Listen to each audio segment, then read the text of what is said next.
नालंदा विश्वविद्यालय। अपने प्राचीन गौरव को समझने के लिए थोड़ा सा वक्त निकालें। नालंदा विश्वविद्यालय अभी तक के ज्ञात इतिहास का सबसे महान विश्वविद्यालय है। इस बात को खुद भी समझे, अपने बच्चों को भी इस जानकारी से अवगत कराएं।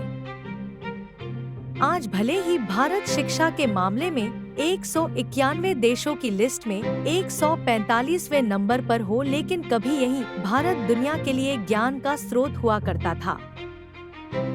आज सैकड़ों छात्रों पर केवल एक अध्यापक उपलब्ध होता हो, परंतु हजारों वर्ष पहले इस विश्वविद्यालय के वैभव के दिनों में इसमें 10,000 से अधिक छात्र और 2,000 शिक्षक शामिल थे, यानी कि केवल 5 छात्रों पर एक अध्यापक।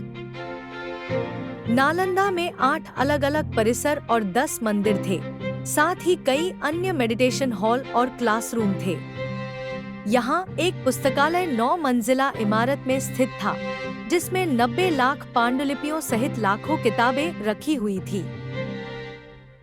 इस विश्वविद्यालय में सिर्फ भारत ही नहीं, बल्कि कोरिया, जापान, चीन, Tibet, Indonesia, Iran, Greece, Mongolia समेत कई दूसरे देशों के विद्यार्थी भी पढ़ाई के लिए आते थे। सबसे हैरान करने वाली बात यह है कि उस दौर में यहाँ literature, astrology, psychology, law, astronomy, science, warfare, इतिहास, मैथ्स, आर्किटेक्चर, भाषा विज्ञानन, इकोनॉमिक, मेडिसिन समेत कई विषय पढ़ाए जाते थे।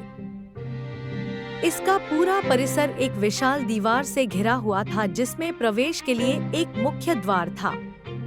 उत्तर से दक्षिण की ओर मठों की कतार थी। केंद्रीय विद्यालय में 7 बड़े कक्ष थे और इसके अलावा 300 अन्य कमरे थे। इनमें व्याख्यान हुआ करते थे। मठ 1 से अधिक मंजिल के होते थे। प्रत्येक मठ के आंगन में एक कुआं बना था। 8 विशाल भवन, 10 मंदिर, अनेक प्रार्थना कक्ष तथा अध्ययन कक्ष के अलावा इस परिसर में सुंदर बगीचे तथा झीलें भी थी। इस यूनिवर्सिटी में देश विदेश से पढ़ने वाले छात्रों के लिए छात्रावास की सुविधा भी थी।